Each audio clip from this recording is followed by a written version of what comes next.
बोलो तो एक आईएएस का बेटा को क्यों आईएएस बनना चाहिए, तो जज के बेटा को जज बनना चाहिए।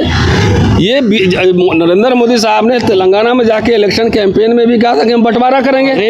तो मैंने इसलिए कहा कि भावनाओं पर आधारित है तथ्य, क्योंकि फैक्ट्स होते तो पहले कास्ट सेंसस कराते, आंकड़े मंगवाते भाई किसके पास कितने मलाई जम गया है। तो ये आप नहीं कराओगे, ये खाली ये डिज़ाइन है, पब्लिक डिस्कोर्स बनाया जाता है। इसलिए कह रहा हूँ बाबरी मस्जिद में फैसला फैक्ट के आधार पे था, भावनाओं के आधार पे था। आइडिया ही जो है ना वो बेकार है कि जो लोग लड़ सकता है, जो लोग बोल सकता है, जो अंग्रेजी बोल रहा है, तुम्हारे जैसे लोगों से आइडियोलॉजिकल टक्कर ले रहा है, उसको कैसे बाहर निकालना है इसकी तैयारी आरएसएस बहुत पहले से कर रहा है। आप प्राइवेट में जाके बोलो तो एक आईएएस का बेटा को क्यों आईएएस बनना चाहिए, तो जज के बेटा को जज बनना चाहिए। ये नरेंद्र मोदी साहब ने तेलंगाना में जाके इलेक्शन कैंपेन में भी कहा था कि हम बंटवारा करेंगे। रैली करी थी, बहुत बड़ी रैली करी थी ना कि बंटवारा करेंगे, इसी मुद्दे को लेकर के ना, तो बंटवारा करेंगे। मेरा सवाल ये है कि जज साहब का ये मानना है कि शेड्यूल कास्ट और इसमें भी भेदभाव है, तो सही है, कौन इनकार कर सकता है, लेकिन उसका स्रोत क्या है। किसी शेड्यूल कास्ट ने जाति हायरार्की बनाई है? जाति किसने बनाया है? किसी शेड्यूल कास्ट ने तो, पिछड़ों ने तो नहीं बनाई है, ट्राइब ने तो नहीं बनाई है। तो इसका स्रोत क्या है? डॉक्टर अंबेडकर इस पर विस्तार से कह चुके हैं कि हाँ है ये हमारे बीच भेदभाव, लेकिन इसका स्रोत जो है ना ब्राह्मणवाद है। उन्होंने ही बनाया है, वो परकुलेट कर रहा है। पहले जाति खत्म करो, जाति का विनाश। ठीक है साहब। तो ये बताइए ईडब्ल्यूएस में ब्राह्मण में अंतर है, पता है आपको? एक कंटाहा ब्राह्मण जो श्राद्ध करवाता है, जो लाश जलवाता है, उसके यहाँ श्रोत्रिय ब्राह्मण, अपर कास्ट ब्राह्मण शादी ब्याह नहीं करता ना, खाना खाता है, पता है आपको? ब्राह्मण में ठाकुर में भेदभाव है कि नहीं? ब्राह्मण में कास्ट में भेदभाव है कि नहीं? डिफरेंस है कि नहीं?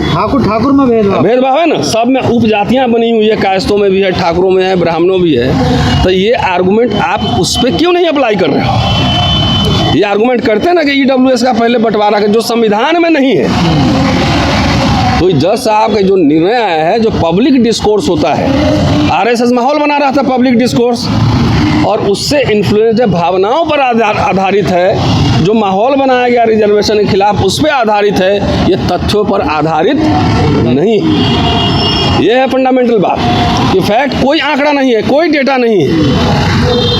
बाबा साहब ने हज़ारों जातियों को मिलाकर शेड्यूल कास्ट बनाया, बैकवर्ड बनाया, कि कम से कम आरक्षण के नाम पर इसमें यूनिटी रहे। और इस जजमेंट के बाद उसको खंड खंड करने की तैयारी है। क्रीमी लेयर कहाँ से, क्या परिभाषा है क्रीमी लेयर? आप बताओ। अभी जितना यहाँ दिल्ली यूनिवर्सिटी में प्रोफेसर है ना, 3 प्रोफेसर के बराबर हमारे पॉइंट्स, तो मेरा रूटीन प्रमोशन हो जा रहा है। क्या interview system, examination system fair है? फेयर है कि show me your cast, I will show you the merit. मैं तो ताल ठोक के ये बात कह रहा हूँ कि कहीं फेयर है तो मुझे बता दो। हमारे यूनिवर्सिटी में जितने अपॉइंटमेंट्स हुए एक बार चेक करा लो अच्छे से। आधे लोग फर्जी पाए जाएंगे, ईडब्ल्यूएस में फर्जी पाए जाऊँ तो सब नीट का घोटाला सामने आ रहा है, हाँ, सब यूपीएससी का घोटाला सामने आ रहा है। तो मैंने इसलिए कहा कि भावनाओं पर आधारित है तथ्य, क्योंकि फैक्ट्स होते तो पहले कास्ट सेंसस कराते, आंकड़े मंगवाते भाई किसके पास कितने मलाई जम गया है। तो ये आप नहीं कराओगे, ये खाली ये डिज़ाइन है, पब्लिक डिस्कोर्स बनाया जाता है। इसलिए कह रहा हूँ बाबरी मस्जिद में फैसला फैक्ट के आधार पे था, भावनाओं के आधार पे था। तो जजमेंट अगर मजाक उड़ाने लायक होगा तो दुनिया भर में, ग्लोबल ज़माना है, सब जगह खबर चली जाती है। भावनाओं से फैसले होते हैं क्या? आपने ये पता करने की कोशिश की कि एट्रोसिटीज़ यूनिवर्सिटीज़ में कितने हो रहे हैं? स्टूडेंट छोड़िए, टीचर्स में कितने हो रहे हैं? मैंने उस दिन बेंगलोर IIM का एग्जाम्पल दिया कि जो लोग पढ़ने लिखने वाले, रेसिस्ट करने वाले लोग हैं, उसमें कितने एट्रोसिटीज़ हो रहे हैं, मैं कितने मुकदमे लड़ रहा हूँ। तो कोई आंकड़ा नहीं है। शेड्यूल कास्ट कितने केस रजिस्टर्ड नहीं होते हैं, वो आंकड़ा तो मंगवाई नहीं। नौकरी, आइए नौकरी पे आते हैं। नौकरी का, आरक्षण का सीधा और सीधा रिश्ता किससे? शिक्षा से। शिक्षा से जो जातियां, चाहे अपर कास्ट में हो, चाहे बैकवर्ड में हो, जो चाहे दलित में हो, एक जनरेशन दो, जो अंग्रेजी एजुकेशन में गया वो उसको अवसर ज़्यादा मिले। ये सरकार से पूछो पहले, तो न्यायालय तो छोड़ दीजिए, लड़ाई तो सरकार से होनी है कि बांट के दिखाओ कैसे बांटोगे। शिक्षा पे बजट कटौती हो रही है, स्कूल कॉलेज यूनिवर्सिटी बर्बाद किए जा रहे हैं, क्वालिटी पढ़ाई नहीं हो रही है। क्या ये सरकार ने शिक्षा बजट में किया कि सबसे दलितों में जो महादलित होगा उसके लिए हम इंग्लिश मीडियम रेजिडेंशियल स्कूल खोलेंगे, हम 500 बच्चों को 1000 बच्चों को विदेश भेजेंगे पीएचडी करने के लिए। तो एक हाथ से दो, यहाँ लोग डुगडुगी बजा रहे हैं, एक हाथ सुनिए, एक हाथ से दो और दूसरे हाथ से ले लो कि आपके कहने के लिए सब कुछ मिल गया, लेकिन कैसे आप बनेंगे उसके लिए आपने कोई मोडस ऑपरेंडी नहीं बताया। भाई ये प्रोफेसर बनना है तो एमए पीएचडी करना होगा ना। आज मैंने मांझी जी का भी स्टेटमेंट पढ़ा, चिराग ने इसका विरोध किया है तो मांझी जी बिलबिला गए। मांझी जी को इस माध्यम से मैं एक संदेश भेज देता हूँ। आपको याद होगा जंतर मंतर भी हम लोग बैठे हुए थे उन्हीं के प्रोग्राम में, और मेरे बोलने के बाद वहाँ भी कह रहे थे हमारा खा गए। आरक्षण कोई केक का बर्गर है।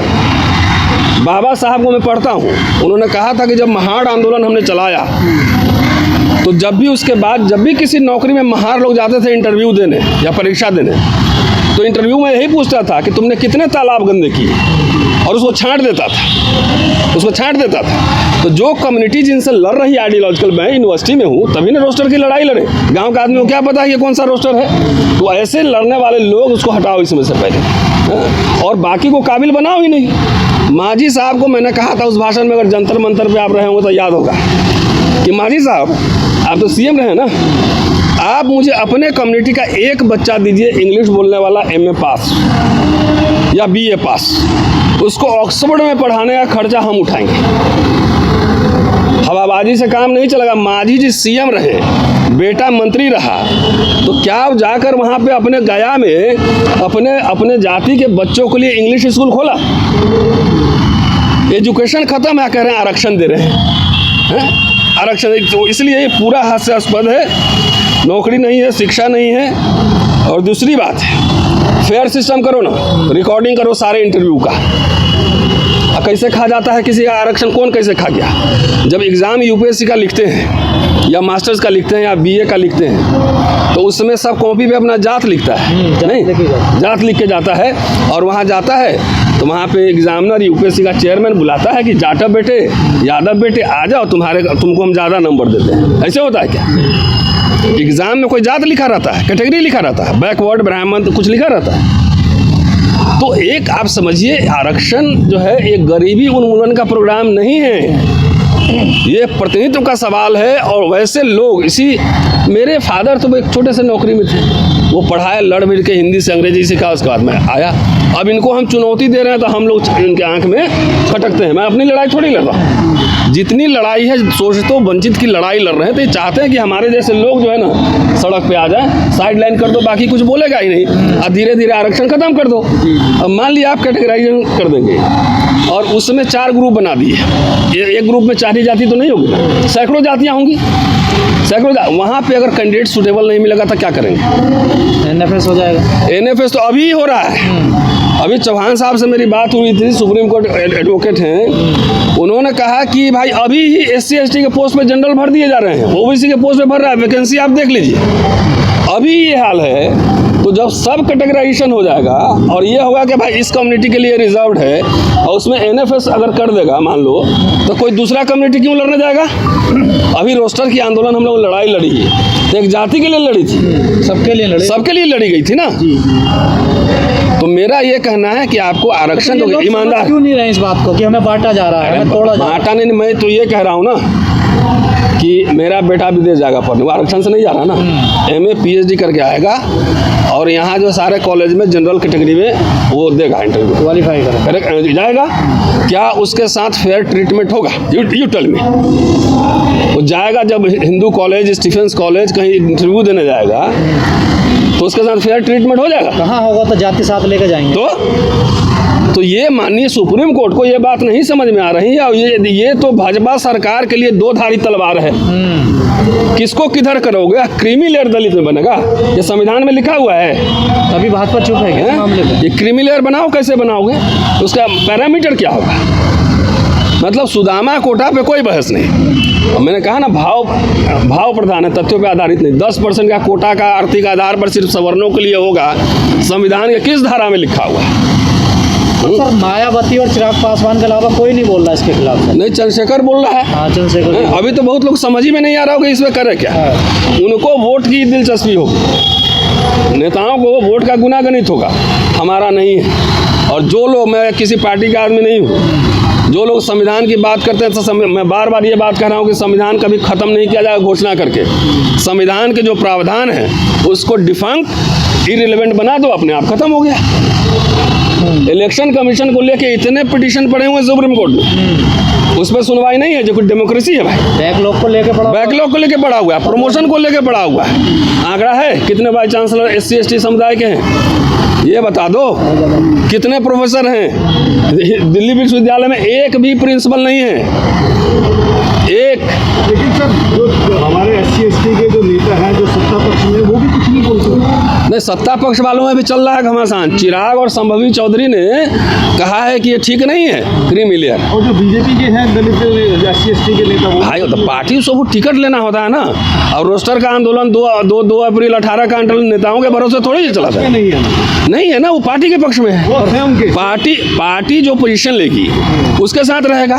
हमें पार्टी से नहीं, हमें समाज से। जो सही बात है वो आपके बीच ला रहा हूँ। क्या एक बार बता दो, जज साहब जो दलित बनते हैं उनसे कभी मिले हैं अंदर प्राइवेट में?